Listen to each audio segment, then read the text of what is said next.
प्रयास करना, जब जब जिस जिस महीने में जो जो प्रदोष पढ़ा करे, जब प्रदोष पढ़े, बन सके 1 बेलपत्र, बन सके 5 बेलपत्र, शमी पत्र, हरा मूंग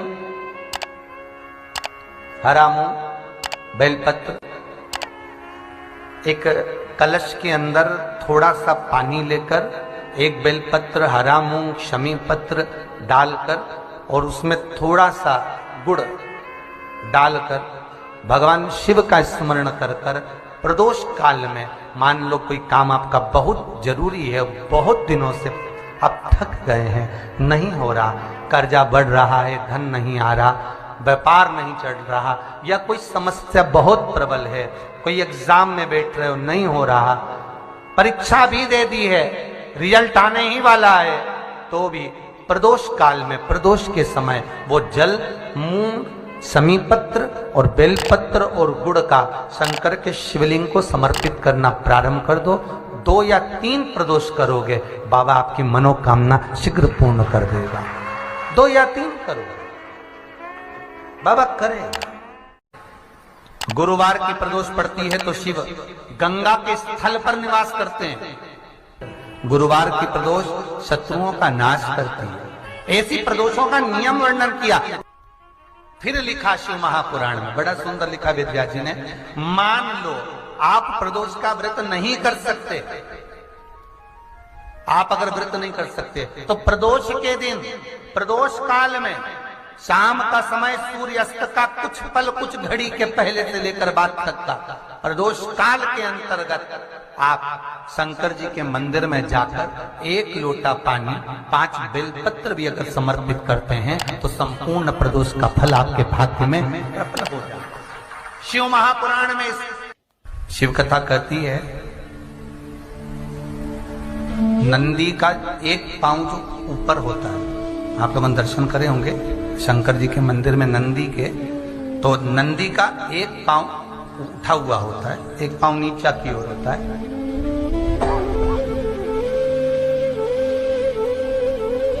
शिव पुराण की कथा कहती है, मान लो कोई हड्डी से जुड़ा हुआ रोग, नेत्रों से जुड़ा हुआ, मस्तिष्क से जुड़ा हुआ कोई रोग रहता है, तो एक नीले कलर का फूल आता है महाराज, उस फूल में हल्दी डालकर गुरुवार का प्रदोष पड़ने पर जो नंदी के पांव के पास समर्पित कर देता है महाराज, उसका रोग धीरे धीरे समाप्त होने लगता है। लिंग पुराण कहती है कि नंदीश्वर भगवान के सामने जो पुष्प समर्पित करा जाता है उसको, ये तो लिखा था स्कंद पुराण और शिव पुराण, लिंग पुराण कहती है जो फूल आपने समर्पित करा उसको लाकर पानी की बाल्टी में डालकर आप स्नान भी कर सकते हो, उससे भी हड्डी के जितने रोग होते हैं उसमें आराम लगने लगता है। जैसे कहीं शरीर नहीं चल रहा, हाथ झुन्न पड़ रहा है, हाथ काम नहीं कर रहा, हाथ में झुनझुनी आ रही है, कंपन आ रहा है, उसमें भी ये प्रयोग पर होना चाहिए बृहस्पतिवार की प्रदोष। कौन से बार की? बृहस्पतिवार, गुरुवार की प्रदोष। प्रदोष के दिन यदि आपको कहीं से शमी पत्र मिल जाए, प्रदोष के दिन यदि कहीं से आपको शमी पत्र मिल जाए और प्रदोष काल में, प्रदोष का जो समय होता है, शाम का जो समय होता है प्रदोष काल,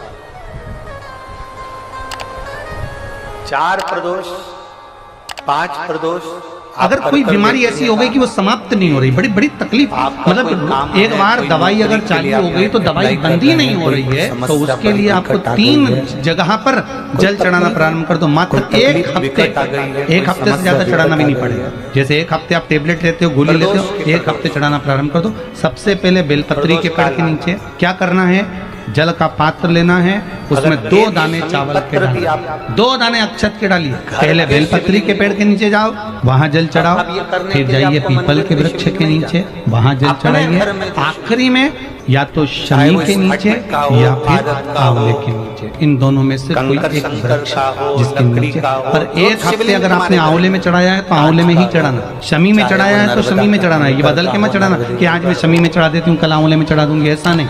और ध्यान रखिए एक बात का, कई माताएं क्या करती हैं, पशुपति व्रत करती हैं, तो अभी मैं ये वाले मंदिर में कर लेती हूँ, अगला मैं उस मंदिर में कर लूंगी, अगला मायके में जाके कर लूंगी। ये गलत है। अगर पशुपतिनाथ का व्रत कर रहे हो तो एक ही मंदिर में करना।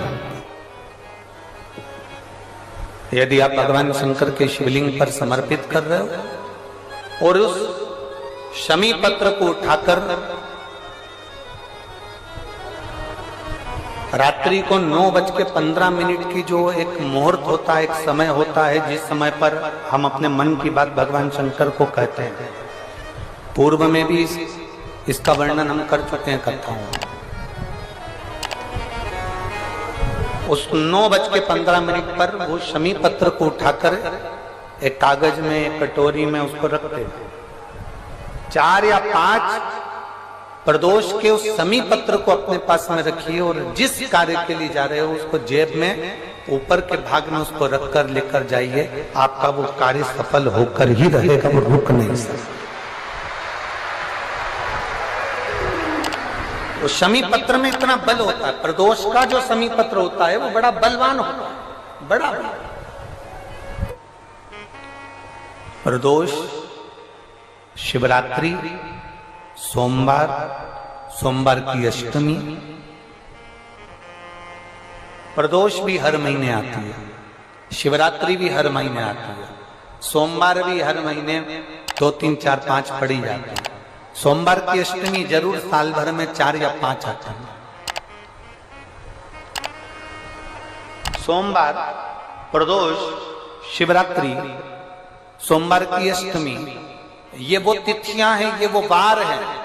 अगर कोई भूल से भी शंकर भगवान के शिवलिंग का निर्माण करता है या अपने घर में रखे हुए शिवलिंग पर शमी पत्र को समर्पित कर देता है तो जिंदगी में उसका बाल हो नहीं सकता। प्रदोष के शमी पत्र में बल होता है, प्रदोष के शमी पत्र में। मैं सुनील जी को धन्यवाद दूंगा, आपको बहुत बहुत साधुवाद। ये 5 दिन की कथा में 22 तारीख को प्रदोष पड़ रहा है और बाबा की कृपा है आप पर, जो ये प्रदोष के समय पर भी कथा चले। कथा का समापन 23 को है पर 22 को प्रदोष पड़ जाएगा। कितने किस्मत वाले हैं रेवाड़ी वाले, घर जाके नजर उतरवा लेना राइनोन से हो।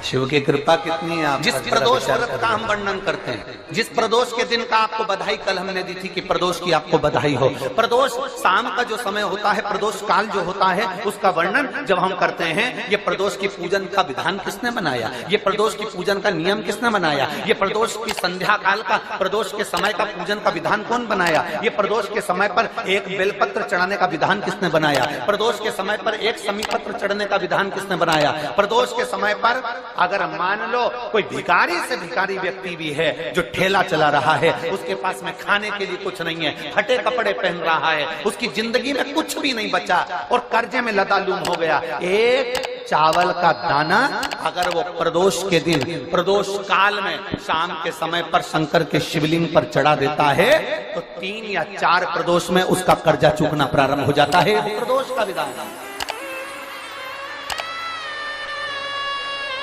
इतना ये प्रदोष का वर्णन करा किसने, इतना प्रदोष की महत्वता बताई किसने, कौन करे इतना वर्णन। अगर प्रदोष की महत्वता बताने वाला कोई है, इसीलिए मेरे शंकर भगवान माता सती को लेकर कुंभज ऋषि के यहाँ, अगस्त ऋषि के यहाँ कथा सुनने के लिए गए थे, क्योंकि उनके बराबर कोई शंकर के महत्व को बता नहीं सकता और प्रदोष के महत्व को नहीं बता सकता। सती मैया को प्रदोष का महत्व बताने के लिए शंकर सती जी को लेकर कुंभज बाबा के यहाँ गए थे, अगस्त ऋषि के, कि प्रदोष के महत्व को तो जानो सती तुम। तुम प्रदोष के महत्व को तो सती जानो, तुम प्रदोष के महत्व को तो सती पहचानो कि प्रदोष का महत्व क्या होता है, प्रदोष काल का महत्व क्या होता है, प्रदोष के समय का महत्व क्या होता है। जिस समय पर सूरज डूब रहा हो, चंद्र प्रकाशित हो रहा हो, दोनों का मेल हो रहा हो, ना तो पूरा सूरज डूबा है, न पूरा चंद्र आया है, ना पूरा अंधेरा है, ना पूरा उजाला है, उस समय को प्रदोष काल कहा गया, उस समय को प्रदोष का समय कहा, प्रदोष काल कहा। अब कई लोग हमसे कहते हैं गुरुजी आप हमको प्रदोष का समय बताया करो कि प्रदोष काल किसको कहते हैं, प्रदोष का समय किसको कहते हैं। अब एक बात हम आप सबसे कहना चाहते हैं, जितने लोग आस्था चैनल पर सुन रहे हैं, जितने फेसबुक यूट्यूब पर सुन रहे हैं और जितने रेवाड़ी की इस पवित्र धरा पर कथा को सुन रहे हैं, आप सबसे एक बात कहना चाहेंगे, अगर हम समय देखकर बताएं आपको कि शाम को 6 बजे, 6:30 बजे, 6:30 पे लेकर 7:30 के बीच में ये समय है, या 5:30 से लेकर 6:30 तक का ये समय है, या हम तुमको बोल दें कि इतनी बजे ये समय प्रदोष काल का रहेगा या इतनी बजे ये समय रहेगा, तो देखिए कभी कभी ठंड का समय आता है तो दिन जल्दी ढल जाता है, कभी कभी गर्मी का समय रहता है तो दिन बहुत लेट ढलता है। इसलिए समय की गणना से मत चलो, आप तो ये अंदाजा लगाकर रखो कि दिन ढल रहा हो, अंधेरा होना शुरू हो रहा हो, सूरज डूब रहा हो, चंद्र प्रकाशित हो रहा हो, अंधेरा अपना काम कर रहा है, सूरज ढलता जा रहा है, दिन कम होते चले जा रहा है और अंधेरा थोड़ा बढ़ते चले जा रहा है। इन दोनों का जो मिलन का समय हो, अब वो कितनी भी बजे, आप तो बस उसके मिलन का समय निकाल लो, वही समय प्रदोष काल कहलाता है, वही समय प्रदोष।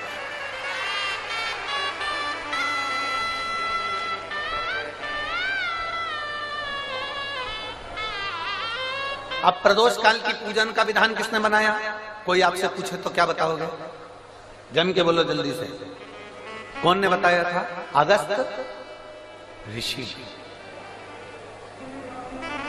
सबसे प्रदोष व्रत का नियम जो आप ले रहे हैं, प्रदोष व्रत को जो आप श्रवण कर रहे हैं, उसको जरा ध्यान से सुनिएगा। सबसे पहले स्नान ब्रह्म मुहूर्त का, सुबह का, उसके बाद में फिर आसन पर बैठकर भगवान की भक्ति को धारण करना, शंकर का अनुमोदन करना, शिव भक्ति में डूबे रहना, शंकर का स्मरण करना, शंकर के नाम का स्मरण करते रहना, ये प्रदोष का मूल तत्व। महाराज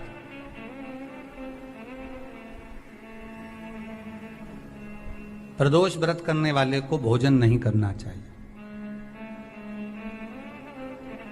ध्यान दीजिए। फलाहार करो, उसमें भी नमक का सेवन मत करो। प्रदोष व्रत में नमक का सेवन वर्जित होता है। कोई कैसे कहते तुमको कि तुम अभागे हो? ना ना, हमारे बराबर भाग्य नहीं है किसी का।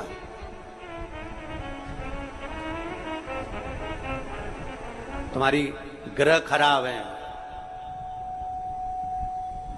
तुम्हारे ग्रह खराब है। संभेश्वर महादेव का नाम 7 कनेर के पुष्प, कितने? 7 कनेर मालूम है? ये रोड पर जो जाते हो डिवाइडर में पीला पीला फूल लंबा, जो कि पशु पक्षी कोई नहीं खाता, जहरीला फूल माना जाता है, कनेर के 7 फूल, एक बेलपत्र। जिस समय पर कनेर का फूल बेलपत्र के साथ चढ़ाया जाएगा तो 7 कनेर के पुष्प सीधी बेलपत्र पर आपको रखना। 2-3 प्रदोष कर कर देखना। अगर कोई आपसे कहे कि आपका भाग्य ठीक नहीं चल रहा, आपकी किस्मत ठीक नहीं चल रही, आपके ग्रह ठीक नहीं चल रहा है, आप भाग्यशाली नहीं हो, पहले तुम हाथ से उठ जाओ, उसके बाद में देवाधिदेव महादेव के पास 7 कनेर के पुष्प एक बेलपत्र में रखकर नंदीश्वर के पास में बैठकर श्री शिवाय नमस्तुभ्यम बोलकर अशोक सुंदरी वाली जगह पर स्पर्श कराकर भगवान शंकर पर 7 फूल के साथ बेलपत्री की डंडी अशोक सुंदरी की साइड हो, ऐसा स्मरण करते हुए शिव को समर्पित कर दे। वही बेलपत्री 5 बार नमः शिवाय या पंचाक्षर मंत्र, षडाक्षर मंत्र या श्री शिवाय नमस्तुभ्यम बोलकर वही बेलपत्री 3 प्रदोष, 4 प्रदोष, 5 प्रदोष, 2 प्रदोष, जितने प्रदोष आप चढ़ा रहे हैं प्रदोष काल में, वो बेलपत्री लाकर अपने कक्ष में अपने पूजन वाली स्थान पर रखते जाओ। एक बेलपत्री एक प्रदोष पर लाओगे, अगला प्रदोष आएगा, कितना अंतर पड़ता है आपके भाग्य बदलने में, आपको खुद मालूम पड़ जाएगा कि आपकी किस्मत कैसे बदल गई। मेहनत आपको करना है, परिश्रम आपको करना है, लगन आपको लगाना है, और बेलपत्री और कनेर का पुष्प शिव को चढ़ा। चालू करो प्रदोष प्रदोष चढ़ाना और चढ़ाओ उसे शंकर का भजन। यहां नहीं चढ़ा सकते, अपने घर पर चढ़ाओ, अपने शिवालय में चढ़ाओ, अपने देवालय में चढ़ाओ, अपने नजदीक में जो शंकर मंदिर वहां चढ़ाओ। आराधना शिव की। कोई कह दे तुमसे कि ये ठीक नहीं, प्रथम आप ये जो कनेर के फूल चढ़ाओगे ना, इसमें श्रंभेश्वर महादेव का भाव होना चाहिए। श्रंभेश्वर महादेव, फिर से एक बार बोलो, कौन से महादेव? श्रंभेश्वर। और फिर एक निवेदन, मान लो कि डॉक्टर कहते हैं कि धड़कन नहीं आ रही है,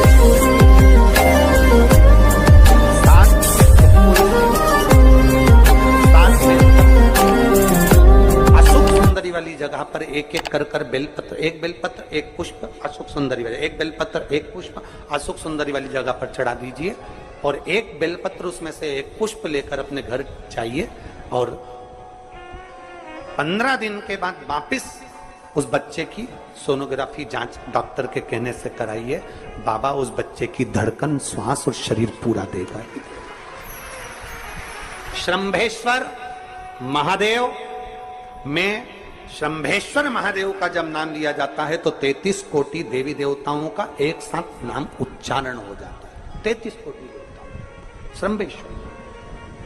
बोल श्रंभेश्वर महादेव की जय। श्रंभेश्वर भगवान का स्मरण किया है। आगे वर्णन आया है भगवान के सुंदर आनंदमय स्वरूप का। जब भगवान देवाधिदेव महादेव आनंद में विराजमान थे, देवता और राक्षसों ने मिलकर मंथन किया, मंथन में विष निकला जो देवाधिदेव महादेव के पास पहुंचा। शिवजी ने विष को धारण करा, क्योंकि घर का जो बड़ा होता है, घर का जो बुजुर्ग होता है, उसको बहुत सहना पड़ता है, बहुत सहना पड़ता है। घर का जो बुजुर्ग है, घर का जो बड़ा है, उसको सहना पड़ेगा, सहन करना पड़ेगा, और सहने की आदत होना भी चाहिए।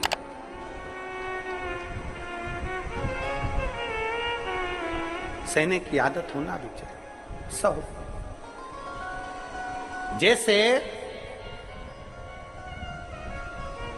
तुम्हारे घर में बिजली है, अरे बोलो तो जम के,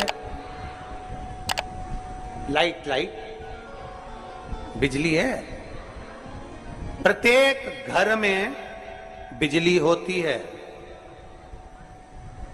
तो क्या प्रत्येक घर बिजली घर बन जाता है? जम के बोलो जरा। बिजली घर तो 1 2 कहीं कहीं, बड़ा शहर है तो थोड़े ज्यादा हो सकते, छोटा शहर है, छोटा गांव है तो बिजली घर 1 2। प्रत्येक घर में बिजली होती है, पर सारे घर बिजली घर नहीं कहलाते, बिजली घर नहीं बन जाते। बिजली घर तो कोई सा घर होता है। उसी तरह ढेर सारे तुम्हें कथा करने वाले भी मिलेंगे, ढेर सारे तुम्हें ज्ञान देने वाले भी मिलेंगे, ढेर सारे तुम्हारे पास में, तुम्हें मोबाइल खोलोगे, टीवी खोलोगे तो ढेर सारे महाराज मिलेंगे, पर सब देवाधिदेव महादेव के भक्त नहीं मिल जाते। बड़ा कठिन होता, बहुत कठिन। प्रत्येक घर बिजली घर नहीं होता, उसी तरह घर में रहने वाला प्रत्येक व्यक्ति शंकर का भक्त नहीं होता। उस घर में रहने वाले 10 लोगों में, 15 लोगों में, 20 लोगों में, 25 लोगों में, 5 लोगों में, 10 लोगों में कोई 1-2 ऐसे होते हैं, कोई 1-8-2 ऐसे होते हैं जो शंकर की भक्ति में डूबे होते हैं, शिव के स्मरण में डूबे होते हैं। घर वालों को लगता है कि काम पर काम हो रहे हैं, अच्छे अच्छे काम हो रहे हैं, खूब अच्छे काम हो रहे हैं, पूरे खानदान में अच्छे अच्छे काम हो रहे हैं। कई लोग कहते हैं इसकी कृपा हो गई, उसकी कृपा हो गई ना। जो रोज तुम्हारे घर में से कोई एक व्यक्ति शंकर को जल चढ़ाने जा रहा है, ये उसकी कृपा है जो तेरे घर में आज सब कुछ आनंद होता चले जा रहा है, ये उसकी कृपा है। अंत बिंदु मेरा शिव है। चंचुला देवी हाथ जोड़कर कहती है, प्रभु कृपा करें। भगवान शिव विष पीकर नीलकंठधारी बन जाते हैं। अमृत पीने वाले देव कहलाए और विष पीने वाला देव अधिदेव महादेव कहलाए। महादेव। थोड़ा दुख आए तो चिंता न करना, बाबा कुछ अच्छा करने वाला होगा। थोड़ा कष्ट आए तो चिंता मत करना, बाबा कुछ अच्छा करने वाला होगा। जल्दी से काम नहीं निपटे, बहुत मेहनत करना पड़ रही है। हम 3 बार 4 बार कुबेरेश्वर धाम आ गए, 5 बार आ गए, बाबा कब सुनेगा? चिंता मत करना, फाइल थोड़ी मोटी है, थोड़ा समय लगाएगा, करेगा। किसी को खाली नहीं भेजता तो तुम्हें कैसे भेज दे? किसी को नहीं भेजा उसने खाली।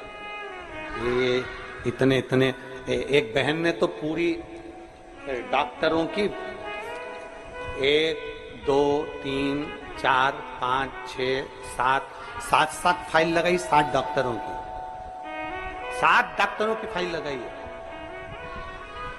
और सब डॉक्टरों ने कह दिया था कि तेरे घर संतान नहीं होगी, सुख नहीं। फिर भी शिव ने 1 साल नहीं, 2 साल नहीं, 3 साल नहीं, 4 साल नहीं, 5 साल बाद दिया।